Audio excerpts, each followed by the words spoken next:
श्रोताओं नमस्कार। 3 नए आपराधिक कानून जिनको 1 जुलाई से देश भर में लागू किया गया है। इन नए कानूनों के आने के साथ ही जो कानून लंबे समय से देश में क्रियान्वित थे, चले आ रहे थे, उनमें कुछ परिवर्तन हुए हैं, कुछ बदलाव हुए हैं।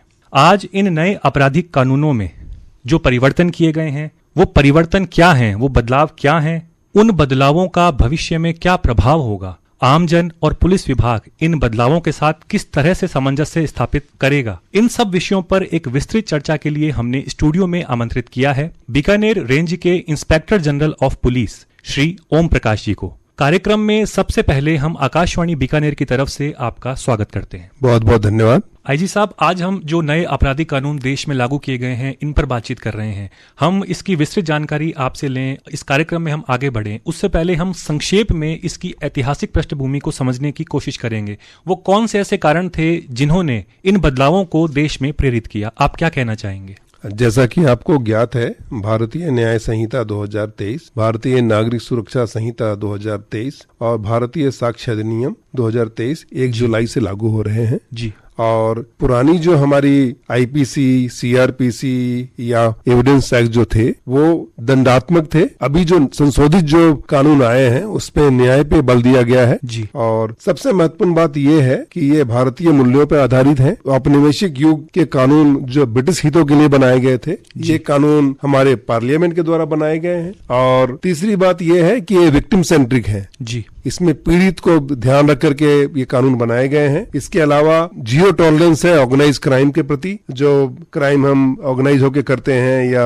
आतंकवाद संबंधी क्राइम जो होते हैं, इसके अलावा मॉडर्न टेक्नोलॉजी को यूज को प्राथमिकता दी गई है। टेक्नोलॉजी, फॉरेंसिक्स और नए तरह के जितने भी टेक्निकल टूल हैं उसको हमारे एविडेंस का पार्ट बनाया गया है, जिससे आने वाले समय में कन्विक्शन रेट बढ़ेगा। जी आईजी साहब, आपने बहुत महत्वपूर्ण बात बताई। जो समय के साथ परिवर्तन हुए, जो समाज की, देश की आवश्यकताएं थी और जो तकनीक में बदलाव हुए, उन सब को समायोजित करते हुए जो नए कानून लागू किए गए हैं, उनमें इन सब बातों का ध्यान रखा गया है। आईजी साहब, हम जब इन कानूनों का अध्ययन करते हैं तो शब्दावली देखने को मिली, जैसे EFIR हुई, 0 FIR हुई, या इस तरह की बातें जो तकनीक के अधिक बढ़ावे की ओर इशारा कर रही हैं। आप क्या कहना चाहेंगे कि पुलिस विभाग किस तरह से इन नई जो तकनीकें आई हैं, इनके साथ समायोजन करके किस तरह से आमजन के हित में कार्य करेगा? मॉडर्न युग में जो ये बदलाव किए गए हैं तकनीक के साथ हमारे आने वाले समाज को जोड़ते हैं जी। और सबसे महत्वपूर्ण बात यह है कि इसमें सिटीजन फर्स्ट, डिग्निटी फर्स्ट और जस्टिस फर्स्ट की बात की गई है। तो कोई भी व्यक्ति जिसको FIR दर्ज कराना हो, इसको थाने के चक्कर नहीं लगाना पड़े, उसके लिए टेक्नोलॉजी के यूज की व्यवस्था को एक सिस्टम का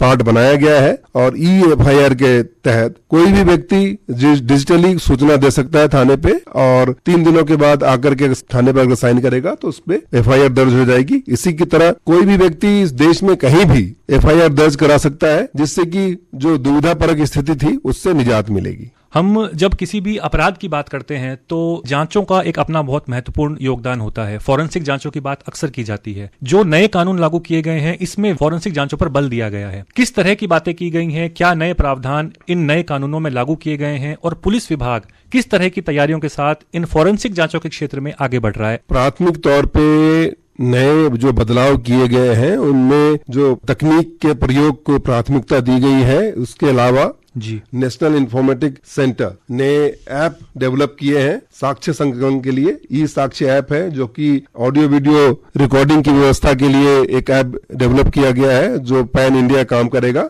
जी। इसके अलावा न्याय श्रुति ऐप है जो जुडिशियल हियरिंग जो होंगे उसके लिए डेवलप किया गया है। इसके अलावा ई-सम्मन का मतलब ये है कि अब इलेक्ट्रॉनिकली ही सम्मन की डिलीवरी होगी। मैनुअली जब होता था तो इसमें काफी समय लगता था, और इसी तरह से अब कोर्ट में किसी को एविडेंस में जाना हो तो वो वीडियो कॉन्फ्रेंसिंग के माध्यम से भी जा सकता है। ऐसी व्यवस्था भी की गई है, जिससे आने वाले समय में समय का भी बचाव होगा और सही समय पर प्रकरणों का निस्तारण हो पाएगा। आईजी साहब, हम जब कानून व्यवस्था की बात करते हैं तो सड़क पर सुरक्षा एक महत्वपूर्ण विषय होता है। अक्सर देखने सुनने में ये न्यूज में आती है बात कि कई बार हिट एंड रन के केसेस हो गए या ड्रिंक एंड ड्राइव के केसेस अक्सर सामने आते रहते हैं। जो ये नई कानून व्यवस्था लागू की गई है, जो बदलाव की बात की गई है, उनमें किस तरह के बदलाव इस क्षेत्र में किए गए हैं? भारतीय न्याय संहिता की धारा 104(2) के तहत अगर कोई दुर्घटना होता है तो दुर्घटना कार्य जिसकी गाड़ी से होता है उसके लिए आवश्यक होगा कि वहाँ के पुलिस को या मजिस्ट्रेट को इत्तला दे या उनकी सही चिकित्सा की व्यवस्था कराए। अगर वो वैसी बातें नहीं करता है तो यह माना जाएगा कि जानबूझ करके उन्होंने दुर्घटना कारित की है और उसके लिए सख्त दंड की व्यवस्था है, 10 साल की सजा और 7 लाख तक की जुर्माने की व्यवस्था है। मैं आपको बता दूं, इसके पहले जो दुर्घटना होते थे आईपीसी की 279 की धारा लगती थी जिसमें लापरवाही से चलाना और 304A की धारा लगती थी जिसमें लापरवाही से दुर्घटना कारित करने के बाद अब किसी की मृत्यु हो जाती है और 338 जान जोखिम में डाल करके व्हीकल को चलाने के लिए लगता था जिसमें कि 2 साल की सजा का प्रावधान था। तो सजा काफी कठोर किया गया है जिससे कि रोड पर चलने वाले हमारे सारे जो ड्राइवर्स हैं जो समझदार सिटीजन की तरह बिहेव करें और रोड पे हम इतनी सारी मौतें होती हैं जिससे कि हमारा ह्यूमन कैपिटल जाया होता है, इस पे ध्यान दिया गया है और इससे मुझे पूर्ण विश्वास है कि आने वाले समय में एक समझदार सिटीजन के रूप में हम बिहेव कर पाएंगे जिससे कि सभी लोग एक अच्छी ट्रैफिक व्यवस्था के पार्ट बनेंगे और आने वाले समय में रोड पे मौतें कम होंगी। निश्चित रूप से मानव संसाधन की सुरक्षा को लेकर एक विस्तृत प्रयास इन प्रावधानों में किए गए हैं, कुछ कठोरता भी इन कानूनों में लाई गई है, इस उम्मीद के साथ, इस आशा के साथ कि सड़क पर जो यातायात है वो सुरक्षित रहे, मानव जीवन सुरक्षित रहे। आईजी साहब, किसी भी समाज में महिलाएं और बच्चे ये एक बहुत महत्वपूर्ण अंग होता है। इस समाज की जो महिलाएं और बच्चों का जो वर्ग है, इनकी सुरक्षा को लेकर प्रत्येक समाज की जिम्मेदारी होती है। बहुत सी बातें, बहुत से कानून अभी तक चले भी आ रहे थे, लेकिन जो ये नवीन बदलाव किए गए हैं इसमें महिलाओं और बच्चों के प्रति जो कानून बनाए गए हैं उनको आप किस तरह से देखते हैं? क्या परिवर्तन है ये यहाँ से भविष्य में किस तरह से इस वर्ग के लिए कारगर सिद्ध होंगे? महिलाओं और बच्चों के खिलाफ अपराधों को एक अध्याय में समेकित किया गया है भारतीय न्याय संहिता के, और मैं आपको बताऊं कि झूठे वादे पर यौन संबंध बनाने पर सख्त सजा का प्रावधान किया गया है। इसे धारा 69 में समन्वित किया गया है। इसके साथ ही सामूहिक बलात्कार की सजा में मृत्यु दंड का प्रावधान किया गया है धारा 70(2) के तहत। इसके अलावा जो माइनर जो बच्चे हैं उनके खिलाफ भी कोई अगर लैंगिक अत्याचार होता है तो इसमें भी सख्त सजा का प्रावधान किया गया है। यानी महिलाएं और बच्चे हैं वो पूर्णतः सुरक्षित रहें, इस बात का विशेष रूप से ध्यान रखते हुए जो नवीन कानून लाए गए हैं, जो परिवर्तन की बात की गई है, उनमें भी ऐसे सख्त प्रावधान रखे गए हैं ताकि हमारा ये वर्ग सुरक्षित रहे। आईजी साहब, जब हम किसी भी अपराध की बात करते हैं तो उसमें साक्ष्यों की, एविडेंसेस की एक बहुत महत्वपूर्ण भूमिका होती है। अब जो कानून आए हैं उनमें डिजिटल साक्ष्यों की बात की गई है। ये डिजिटल साक्ष्य, इसको हम कैसे समझें? पुलिस विभाग जो साक्ष्यों के एकत्रीकरण के लिए भी जिन पर दायित्व रहता है उनको किस तरह से तैयार पुलिस विभाग कर रहा है? क्या नवीन तकनीकों का समावेश कर रहा है? कुल मिलाकर पुलिस विभाग ये डिजिटल साक्ष्यों से किस तरह से समाज को लाभान्वित करने की दिशा में कार्य करेगा? मैं आपको बताना चाहूंगा कि BNSS की धारा 105 के तहत अब कोई भी पुलिसकर्मी जो तलाशी या जब्ती करेगा उसकी वीडियोग्राफी अनिवार्य कर दी गई है। तो इसमें ट्रांसपेरेंसी आएगी। कोई भी व्यक्ति जो पुलिस पे इल्जाम लगाते हैं कि उनके साथ अन्याय हो रहा है, ये बातें अब कल की बातें हो जाएंगी। इसके साथ ही गिरफ्तारी, तलाशी, जब्ती, जांच में पुलिस की जवाबदेही बढ़ाने के लिए 20 से अधिक धाराएं शामिल की गई है जो कि ट्रांसपेरेंसी को और भी बढ़ाएंगी। और ई साक्ष्य के तहत जो ऐप डेवलप किया गया है या ई सम्मन है या अन्य जो ऐप आ रहे हैं, इसके तहत ज्यादा से ज्यादा जो दस्तावेज इलेक्ट्रॉनिकली लेने की व्यवस्था की गई है जिससे कि कोर्ट में सिर्फ हेयर से एविडेंस पे ही हियरिंग न हो, दस्तावेजी सबूत के आधार पर निर्णय हो जिससे कि सही समय पे कोर्ट में केसों का निस्तारण हो और लोगों को न्याय मिल पाए। नवीन तकनीकों का समावेश करते हुए जो डिजिटल साक्ष्यों का एकत्रीकरण है, यानी आपने बताया ऑडियो और वीडियो ग्राफी की जाएगी उन एविडेंसेस की, ये निश्चित तौर पर एक पारदर्शिता बढ़ाने का कार्य करेंगी और कहीं ना कहीं पुलिस पर जो आमजन का विश्वास है वो भी सुदृढ़ होगा। आईजी साहब, ये जो नए कानून आए हैं इसमें एक ऐप NCRB ऐप का जिक्र भी किया गया है। ये ऐप किस तरह से इन कानूनों के बारे में जो जानकारी दी गई है उनके प्रचार प्रसार में और आमजन के और पुलिस विभाग के एक तरह से शिक्षित करने में इन कानूनों के प्रति किस तरह से ये NCRB ऐप कार्य कर रहा है? NCRB ने एक मोबाइल ऐप NCRB आपराधिक कानूनों का संकलन लॉन्च किया है जो कि प्ले स्टोर पे और ऐप स्टोर पे उपलब्ध है।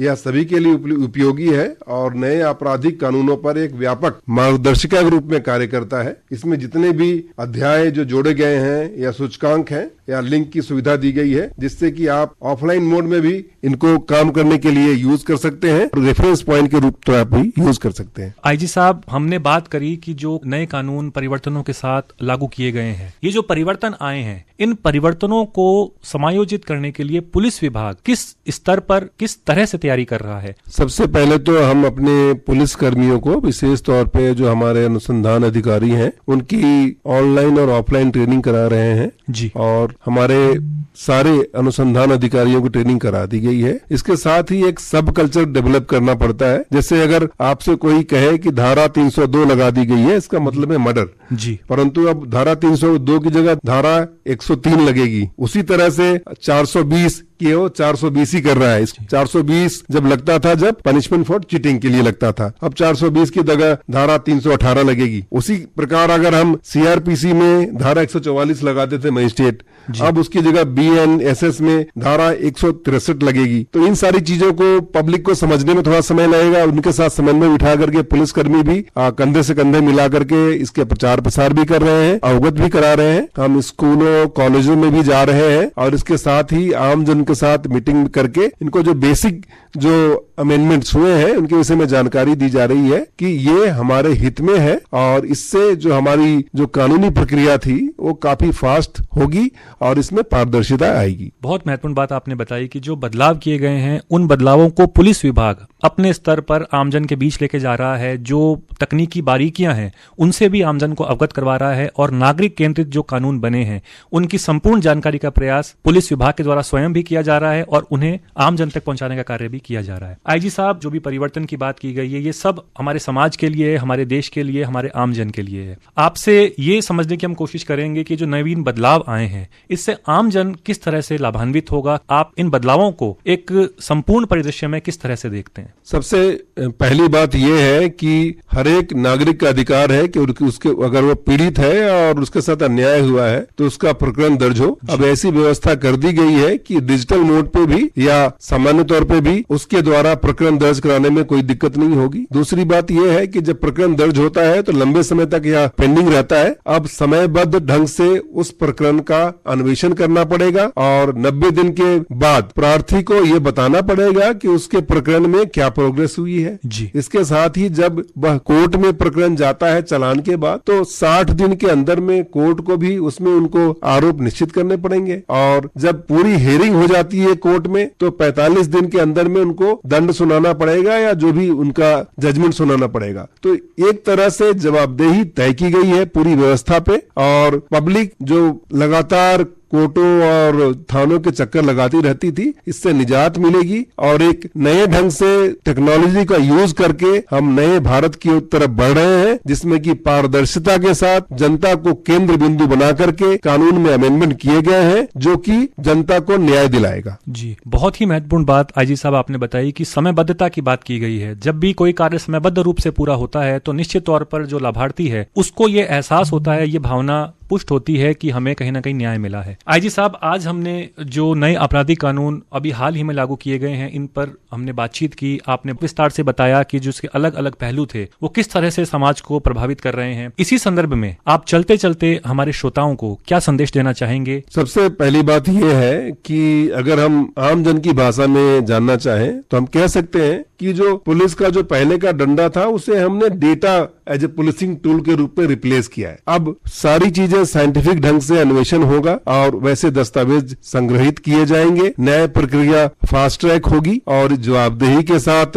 उसमें निर्णय लिए जाएंगे। इसके साथ ही यह मानव अधिकारों के मूल्य के अनुरूप पूरे जो अमेंडमेंट हुए हैं वो है और सबके साथ समान व्यवहार को लेकर के दंड के बजाय न्याय पे ध्यान केंद्रित करने वाला अमेंडमेंट है जो कि सबों को केंद्र बिंदु में लेकर के बनाया गया है। जी, निश्चित तौर पर दंड के बजाय न्याय आधारित व्यवस्था है, नागरिक केंद्रित व्यवस्था है, निष्पक्ष, पारदर्शी, समयबद्ध और भारतीय सोच लेकर चलने वाली ये व्यवस्था है। आज आपराधिक कानूनों के संदर्भ में जो बदलाव किए गए हैं, जो आमजन से बातें अपेक्षित हैं, जो पुलिस विभाग की तैयारियां हैं, इन सब विषयों पर आपने हमारे स्टूडियो में आकर हमारे माध्यम से जो बातें, जो जानकारियां हमारे श्रोताओं के साथ साझा की, इसके लिए आपका बहुत बहुत धन्यवाद। धन्यवाद।